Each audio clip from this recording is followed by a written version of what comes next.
everyone, welcome to my channel. You're watching English Study with Shweta Jahan.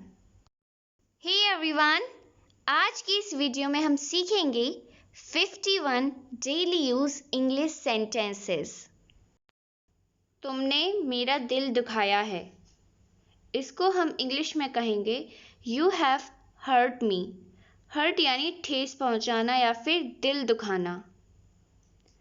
वो एक निराशावादी इंसान है, उसकी सोच नकारात्मक है। He is a pessimistic person. Pessimistic यानी निराशावादी, जो हमेशा निराश ही होते रहते हैं। He has a negative thinking. Next, मैं तुम्हें रोज देखने आया। I came to see you daily. I came to see you daily. मैं तुम्हें रोज देखने आया। तुम अपनी गलती स्वीकार कर चुके हो। You have accepted your fault. Fault यानी गलती और accept यानी स्वीकार करना। You have accepted your fault. समृद्धि का मतलब है पैसा और property. Prosperity means to have money and property. Prosperity को हम हिंदी में कहते हैं समृद्धि। Prosperity means to have money and property. मैं तुमसे कभी नहीं मिला। I never met you. I never met you. मैं तुमसे कभी नहीं मिला। मैं किसी तरह ऑफिस पहुंचा हूं। I have somehow reached office. Somehow का मतलब होता है किसी तरह।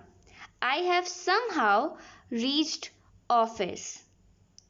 क्या आप हमसे कुछ कह रहे हैं? इसे हम इंग्लिश में कहेंगे Are you saying something to us? Are you saying something to us? वो तुम्हारे घर की तरफ क्यों आता है?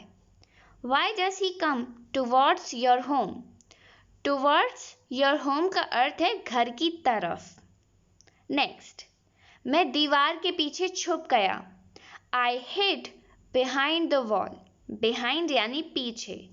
I hid behind the wall. उसे मुंबई नहीं भेजा जा सका। He could not be sent to Mumbai.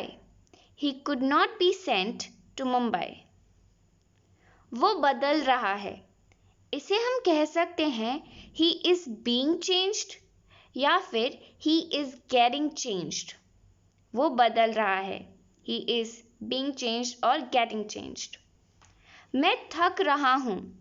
इसे भी आप दो तरीके से कह सकते हैं I am being tired या फिर I am getting tired. Okay, मैं थक रहा हूं।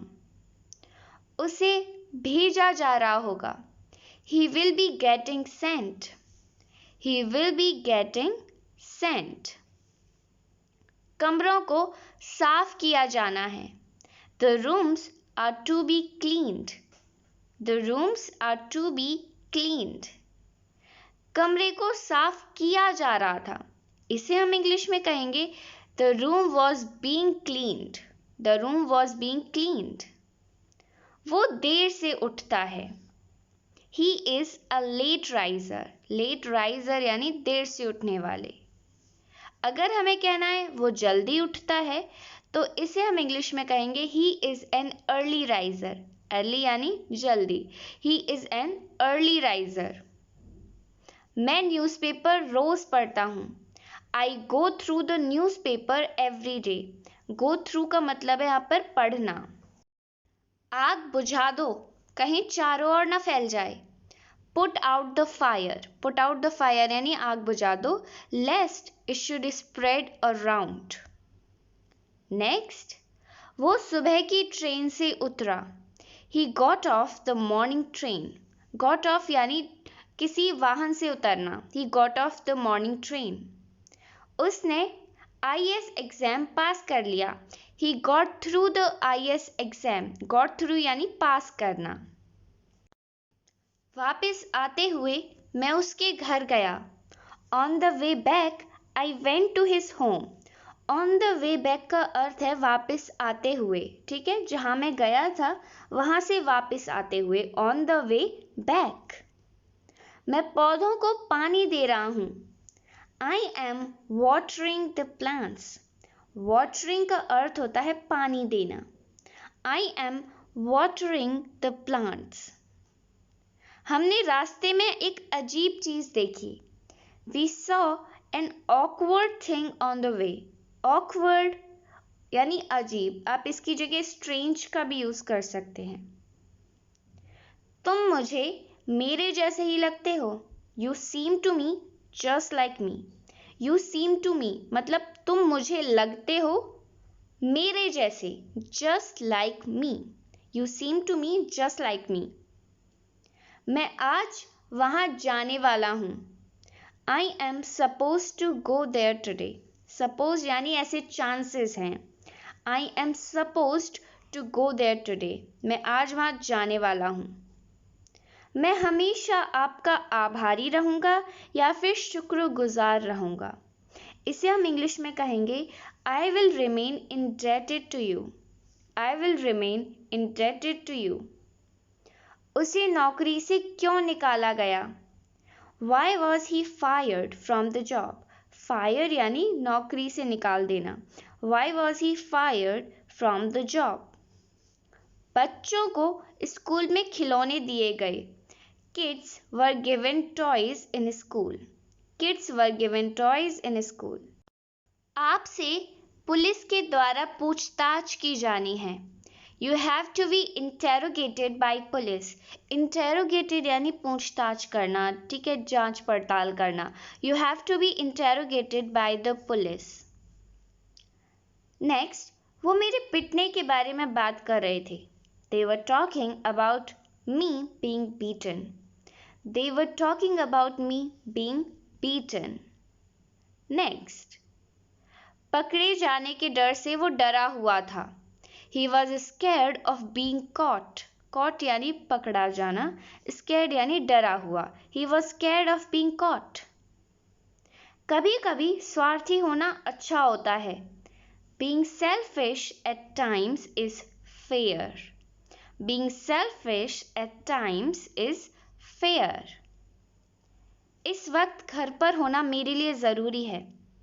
Being at home is important for me right now. Being at home यानी घर पर होना is important जरूरी है for me मेरे लिए right now इस वक्त. मैं आपसे मिलने को बेताब हो रहा हूं. I am being impatient to meet you. या फिर आप कह सकते हो I am being crazy to meet you. Impatient यानी बेताब होना, crazy भी यानी पागल हो जाना, बेताब हो जाना. मुझे टीम में खेलने नहीं दिया जा रहा है. I am not being let play in the team. I am not being let play in the team. डांट खाने के बाद वो दुखी हो गया.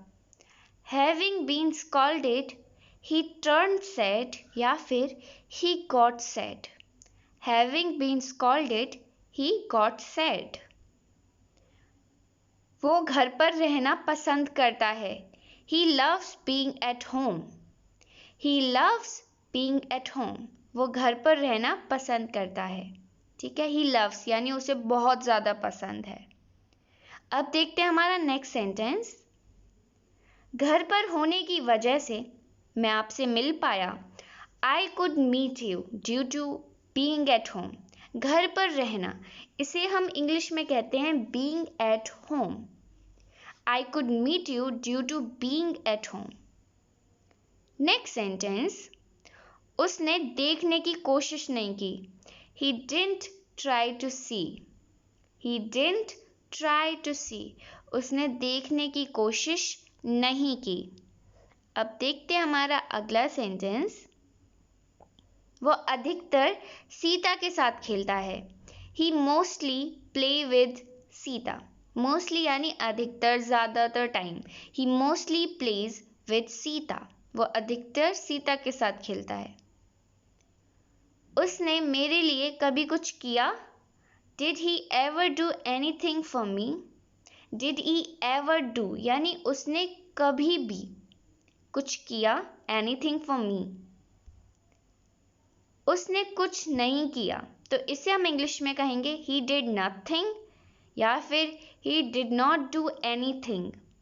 इन दोनों ही सेंटेंसेस का मतलब है उसने कुछ नहीं किया।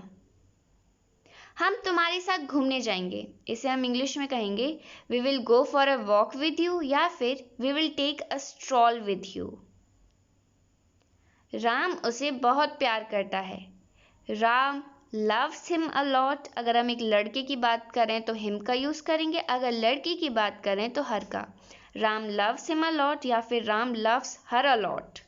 Well, this is the end of the video. If you liked, then hit the like button and subscribe my channel for more informative and interesting video like this.